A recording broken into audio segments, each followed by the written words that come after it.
दोस्तों, Pahalgam terrorist attack के बाद अब जो पाकिस्तान की तरफ से एक नया अपडेट आ रहा है वो बड़ा ही खास है। इसे समझने की कोशिश करना।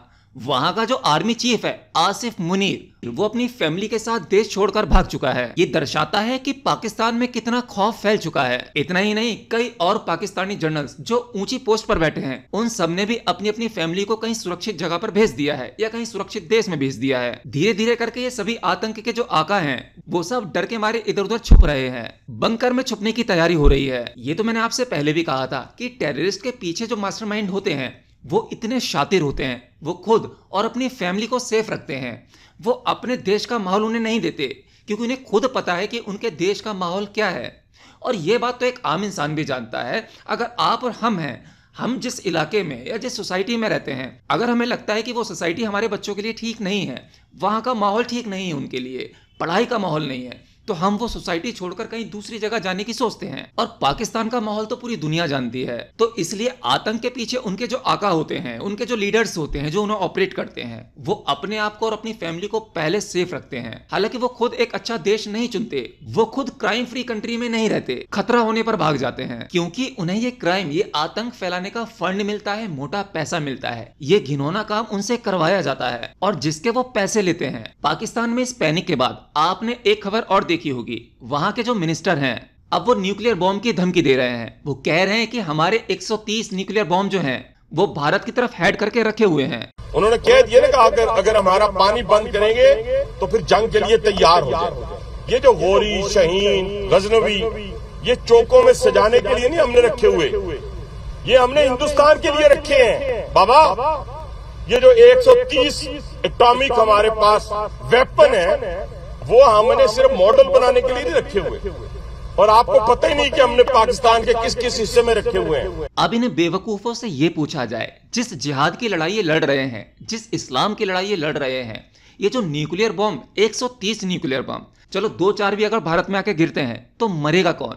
आप हिंदुओं को मारना चाह रहे हैं, ठीक है, लेकिन उसके साथ न जाने कितने मुस्लिम मरेंगे। बॉम्ब, गोला बारूद या बंदूक की गोली ये नहीं जानती कि कौन मुस्लिम है कौन हिंदू है। और भारत में तो पाकिस्तान से भी ज्यादा मुस्लिम रहते हैं। क्या आप उन्हें मुस्लिम नहीं मानते? और मैंने ऐसा कई लोगों से कहते सुना भी है कि भारत में जो मुस्लिम रहते हैं, पाकिस्तानी मुस्लिम उन्हें मुस्लिम मानते ही नहीं है। न्यूक्लियर बॉम्ब को पाकिस्तान वालों ने मजाक समझ लिया है। वहां का बच्चा बच्चा केवल यही धमकी देता है कि हमारे पास न्यूक्लियर बॉम्ब है, हम एटॉमिक पावर हैं। शायद हिरोशिमा और नागासाकी की वो तबाही, वो मंजर ये लोग भूल गए हैं। ये हर 10 मिनट में कोई ना कोई न्यूक्लियर बॉम्ब छोड़ देते हैं मीडिया के थ्रू। अगली एक इंपॉर्टेंट खबर निकल कर ये आ रही है कि अब चाइना भी पाकिस्तान को सपोर्ट करने के लिए सामने आ गया है। चाइना ने इंडस वाटर ट्रीटी के अगेंस्ट बोला। तो ये तो चाइना की तरफ से कुछ ऑफिशियल फेस था कि अब वो पाकिस्तान के फेवर में बोलने लगा है और इंडिया के अगेंस्ट बोल रहा है। लेकिन जो अनऑफिशियली है वो आपको चौंका देगा। चाइना ने बैकडोर से पाकिस्तान को मिसाइल भेजना शुरू कर दिया है और ये काम रातों रात इतनी फास्ट, इतनी तेजी से हुआ।